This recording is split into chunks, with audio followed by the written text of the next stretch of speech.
ఇంట్లో కూర్చుని ఇంగ్లీష్ నేర్చుకోవాలనుకుంటున్నారా? అయితే వెంటనే మా స్పోకెన్ ఇంగ్లీష్ క్లాసెస్‌కి కాల్ చేయండి. హలో నమస్తే వెల్కమ్ టు సుమన్ టీవీ. నా పేరు కీర్తి. ప్రస్తుతం మనతో పాటు తోడు నీడ ఫౌండర్ రాజేశ్వరి అమ్మగారు ఉన్నారు. వీరితో ఈరోజు కొన్ని విషయాల గురించి మనం చర్చిద్దాం. హలో అమ్మ, నమస్తే. నమస్తే అమ్మా. అమ్మ, ఇప్పుడు చూసుకుంటే యూత్ మెయిన్గా కల్చర్ అని చెప్పేసి అంటే మన ట్రెడిషన్ కాకుండా ఫారెన్ కల్చర్ని అడాప్ట్ చేసుకొని టెక్నాలజీ అని చెప్పి ఇంకా రకరకాల క్లబ్లు పబ్లు ఇవన్నీ అలా వచ్చినవి కదా, ఫారెన్ కల్చర్ అలా వచ్చింది కదా. అవును అవును, ఇప్పుడు వ్యాలంటైన్స్ డే కూడా అలాంటి అక్కడి నుంచి వచ్చింది. అవును, అలాంటివన్నీ అడాప్ట్ చేసుకొని టెక్నాలజీ మంచి చేసుకుంటే ఓకే, వాటన్నిటిని బ్యాడ్ ప్రభావం కూడా యూత్ పైన చాలా పడుతుంది, చాలా ఎక్కువ ఉంది. సో వీటన్నిటిని కంట్రోల్ చేసి మనము యూత్ ని ఒక బెస్ట్ ఫ్యూచర్ ఇవ్వాలి అంటే ఎలా అమ్మా? అసలు ఏ పనికైనా అమ్మా ఒక మంచి ఒక చెడు రెండు ఉంటాయి. ఏ పని చెయ్యండి, ఇప్పుడు ఒక మందు మెడిసిన్ వేసుకుంటాం ఒక రోగం తగ్గడానికి, దానికి సైడ్ ఎఫెక్ట్స్ ఏవో కొన్ని ఉంటాయి. అలాగే ప్రతి దాంట్లోనూ మంచి చెడు ఉంటుంది. మనం మంచి మాత్రమే తీసుకోవడం మానవ లక్షణం. మనం చెడు ఎలా ఉందో చూస్తాం. ఇప్పుడు సినిమా ఉందనుకోండి, సినిమాలో హత్యలు, దోపిడీలు, రేపులు అన్నీ చూపించేస్తాడు. అన్నీ చూపించేసి లాస్ట్లో మాత్రం ఒక శిక్ష పడింది వాడికి చూపిస్తాడు. అంటే ఆ తప్పులు చేస్తే శిక్ష పడుతుంది. ఈ లాస్ట్ లైన్ వదిలేస్తారు. వదిలేసి వాడు దోపిడీ ఎలా చేశాడు, రేపు ఎలా చేశాడు, మర్డర్ ఎలా చేశాడు అవి చూసి నేర్చుకుంటారు. ఈ లాస్ట్ హీరో కూడా ఎవ్వరు ఇదివరకు చెప్పాను ఇది ఇందులోనే అనుకుంటా, హరిశ్చంద్రుడు నీతి కథ విని నీకేమర్థమైందిరా అంటే స్టూడెంట్ ఏమన్నాడంటే, జీవితంలో చస్తే నిజం చెప్పకూడదు. నిజం చెప్పడం వల్ల కదా సత్య హరిశ్చంద్రుడు ఎన్ని కష్టాలు పడ్డాడు.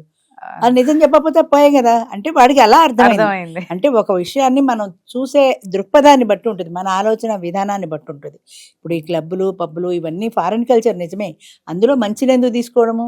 ఫేస్బుక్ ఉంది, ఫేస్బుక్లో చూడండి, ఒక మగవాడు ఒక అమ్మాయి ఫోటో పెట్టాడంటే అది మగ ఆడో తెలియదు కాబట్టి ఎన్ని వెళ్ళిపోతాయో వాడికి లైక్లు కొట్టమని. వయసుతో సంబంధం లేదు, అందంతో సంబంధం లేదు. ఫ్రెండ్షిప్ ఫ్రెండ్షిప్ ఫ్రెండ్షిప్ ఏం ఫ్రెండ్షిప్ అండి? ఇది తప్పు పట్టడం కాదు. ఫ్రెండ్షిప్ అనేది ఏ దగ్గర కూర్చుని హగ్ చేసుకుంటే కానీ ఫ్రెండ్షిప్ అవదా? అది మీరు మాట్లాడుకుంటే ఫ్రెండ్షిప్ అవదా? ఫ్రెండ్షిప్ అనేది నిజంగా జీవితంలో నీకు నేను తోడు ఉన్నాను అని ఇచ్చే ఒక భరోసా, కష్ట సుఖాల్లో నిలబడే ఒక తోడు. అది పోయింది. ఫ్రెండ్షిప్ పేరు చెప్పి పార్కుల్లో పబ్బుల్లో తిరిగి వ్యాలంటైన్స్ డే పేరు చెప్పి ఇష్టం వచ్చినట్టు వెళ్ళిపోయి ఒక్క రూమ్ ఖాళీ ఉండదు హోటల్స్కి వెళ్తే వ్యాలంటైన్స్ డే రోజు.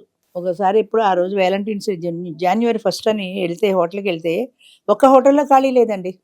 అంతా ఎక్కడ చూడు యూతే, ఎక్కడ చూడు యూతే. అసలు రాత్రి 10 గంటలకి ఇలా తిరగడానికి మీ పేరెంట్స్ పర్మిషన్ ఎలా ఇచ్చారు? పర్మిషన్ డబ్బులు ఎలా ఇచ్చారు? మీరు హోటల్లో తిరగాలంటే డబ్బులు కావాలి కదా, పార్టీ చేసుకోవాలంటే డబ్బులు కావాలి కదా, ఎట్లా ఇస్తున్నారు? నేను తప్పు పడడం కాదు, మీరు డబ్బులు ఇచ్చేసి పిల్లలకి హాయిగా జల్సా చేయమని ఇచ్చిన తర్వాత అది తప్పు వాళ్ళది కాదు. వాళ్ళ వయసులో సరదాలు ఉంటాయి వాళ్ళకి, కానీ మనం కూడా దాన్ని కంట్రోల్ చేయాలి కదా. ఫ్రీడమ్ నుంచి మనం చెప్పాలి కదా. ఫ్రీడమ్ ఎంతవరకు? There are certain limits. ఫ్రీడమ్కి కూడా కొంతవరకు లిమిట్ ఉంది. ఫ్రీడమ్ పేరు చెప్పి తప్పు చేస్తే అది ఫ్రీడమ్, దాన్ని దుర్వినియోగం చేసుకోవడమే కదా, అది స్వేచ్ఛ అవుతుంది. ఫ్రీడమ్కి స్వేచ్ఛకి కూడా తేడా ఉందమ్మా. స్వతంత్రం వేరు, స్వేచ్ఛ వేరు. నువ్వు బ్రతకడానికి స్వతంత్రం కావాలి, కానీ విచ్చలవిడిగా తిరగడానికి దాన్ని స్వేచ్ఛ అంటారు. అంటే నీకు ఒక బ్యారియర్ ఉంటుంది, ఒక గోడ ఉంటుంది, ఒక అడ్డుగోడ ఉంది, దానికి దాటితే స్వతంత్రం. నీ స్వతంత్రం నీకు ఉండాలి, కానీ స్వతంత్రం పేరు చెప్పి స్వేచ్ఛగా క్లబ్బులకి పబ్బులకి తిరిగితే ఏమవుతుంది? ఆ స్వేచ్ఛను కంట్రోల్ చేయాల్సిన బాధ్యత పేరెంట్స్కి ఉంది. తర్వాత చిన్నప్పటి నుంచే వాళ్ళ మైండ్లో మనము పూర్వం ఉండే ఇవన్నీ నీతి కథలు, దానిపై చందమామ, బాలమిత్ర, మిత్రలాభం, మిత్రభేదం ఇలాంటి కథలు పాఠ్యాంశాల్లో కూడా ఉండేవి. ప్రతి దాంట్లోనూ కూడా ఒక నీతి ఉండేది. ఆ నీతి కథలు జంతువుల పేర్లు పెట్టి ఆ పేర్లలో ఇలాంటి నీతి కథలను చెప్పేవాళ్ళు. ఇప్పుడు అసలు మోరల్ సైన్స్ ఎక్కడుంది? లేదు, టైం టేబుల్లోనే లేదు. ఒకవేళ ఉన్నా కూడా ఆ సబ్జెక్ట్లో ఆ టీచర్ ఎవరో, ఆ కన్సర్న్ టీచర్ ఎవరో ఆవిడ పాఠాలు చెప్పుకునేదే తప్ప అసలు నీతి కథలు అన్నవి లేవు. అవి ఎందుకు చెప్పేవారంటే చిన్నతనం నుంచి వాళ్ళకి బోధించాలి అని. ఇప్పుడు శివాజీ కథ విన్నాను, జీజాబాయి శివాజీ తల్లి ఆయనకి చిన్నప్పటి నుంచి వీరగాథలన్నీ నేర్పింది, ఆయన వీరుడిగా తీర్చిదిద్దింది అని. అంటే కథలు విన్నప్పుడు ఆ మైండ్లో ఇలా నేను కూడా ఇలా ఉండాలి, ఇలా చేయాలి, ఇది తప్పు ఇది రైటు అన్న విచక్షణ వాళ్ళకి పడుతుంది. కానీ నోవేడేస్ పేరెంట్స్కి ఎక్కడ ఖాళీ? 2 ఉద్యోగాలు, 2కి పార్టీలు, సాయంత్రం లేట్ అయితే ఏవో పార్టీలు ఉంటాయి, వాళ్ళు దానికి వాళ్ళు వెళ్ళిపోతారు. వీళ్ళని లక్షలు లక్షలు డొనేషన్లు కట్టేస్తారు, వాళ్ళు చదువుకుంటున్నారు. మన బాధ్యత పేరెంట్గా అయిపోయింది అనుకుంటారు. పేరెంట్గా చదివించడం బాధ్యత ఒక్కటే కాదు, వాళ్ళని ఒక మంచి పౌరులుగా తీర్చిదిద్దాల్సిన బాధ్యత మనది.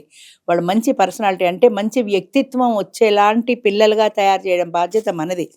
తప్పు ఒప్పు అనే విచక్షణ నేర్పే బాధ్యత మనది. అది నేర్పితే పిల్లలు వింటలేదు, పెద్దలు చెప్పటం లేదు. ఎందుకమ్మా వాడు మనసు కష్టపడడం?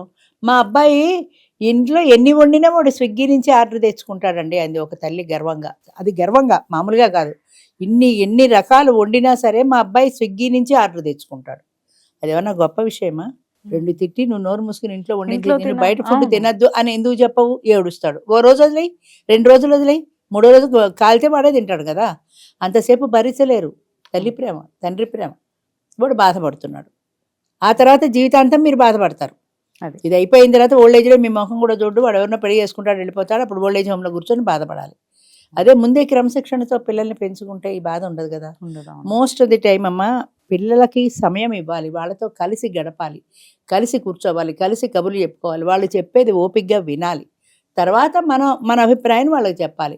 వాడు నెమ్మదిగా చెప్తే వినలేదనుకో, లేదు నువ్వు అలా చేయడానికి వీల్లేదు, ఇలా చేయాల్సిందే అని మనం శాసించే స్థాయిలో మనం ఉండాలి.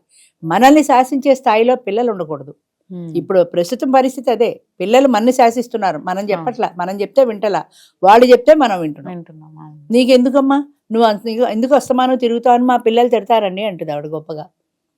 పిల్లలు ఇన్ని తిట్టే స్థాయిలో ఉండడం ఏంటి? నీ సరదాలు నువ్వు చంపుకుంటున్నావు, పిల్లలు తిడుతున్నాను కానీ వాళ్ళు సరదా ఒక్కటి చంపుకుంటున్నారా నీకోసమని? అదంతా ప్రేమ నువ్వు అనుకుంటున్నావు. ప్రేమ కూడా ఒక లిమిట్ ఉంది. డామినేషన్ పనికిరాదు కదా. నువ్వు పిల్లల్ని డామినేట్ చేసావు కానీ పిల్లలు నిన్ను డామినేట్ చేయకూడదు కదా. అవును. అదంతా ప్రేమతో చేస్తున్నారు అనుకుంటావు, కానీ నిన్ను నువ్వు బంధించుకుంటున్నావు కదా. నీకు అప్పటి స్వేచ్ఛ స్వాతంత్రం ఎందుకు ఉండదు? అలా ఆలోచించకపోవటం వల్ల పేరెంట్స్ కానీ టీచర్స్ కూడా అంతే. ఇండివిజువల్ అటెన్షన్ పెట్టే ఖాళీ టీచర్స్కి లేదు. 40 మంది ఉండాల్సిన క్లాస్ రూమ్లో 70-80 మంది ఉంటారు ఒక్కొక్క సెక్షన్లో. ఇండివిజువల్ అటెన్షన్ ఎట్లా పే చేస్తారు? వాళ్ళ పాఠం వాళ్ళు చెప్పుకుంటారు వెళ్ళిపోతారంటే.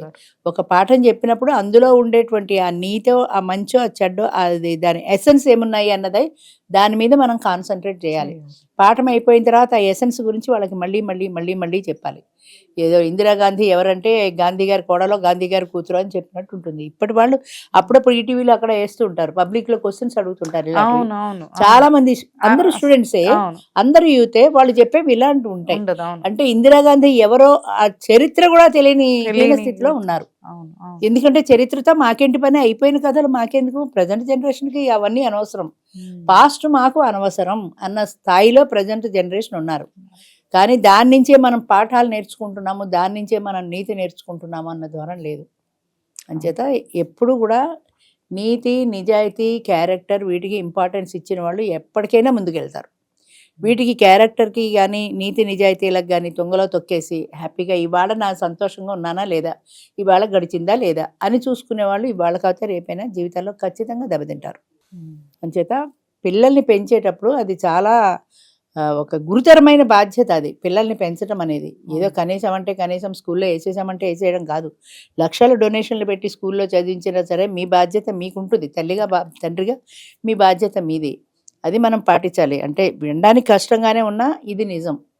అది మనం సక్రమంగా పెంచితేనే పిల్లలు పెరిగాక ఎట్లా పెరుగుతారో తెలియని రోజుల్లో మనమే వాళ్ళకి ఫ్రీడమ్ ఇచ్చేసి క్లబ్బులకి పబ్లకి హాయిగా మీ ఇష్టం వచ్చినట్టు తిరగండిరా అంటే వాళ్ళు తప్పుడు దారే పడతారు.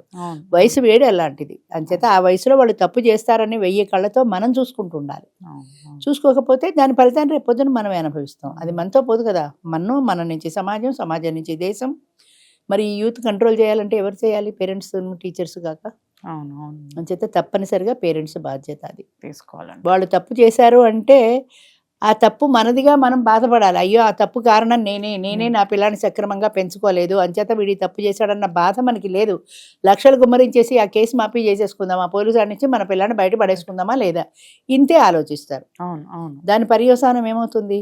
అంచేత తప్పు చేయకుండా మనం ముందు జాగ్రత్త పడకపోతే ఫలితం ఇలాగే ఉంటుంది. తప్పనిసరిగా పిల్లల బాధ్యత పేరెంట్స్ కూడా ఉందమ్మా. Thank you.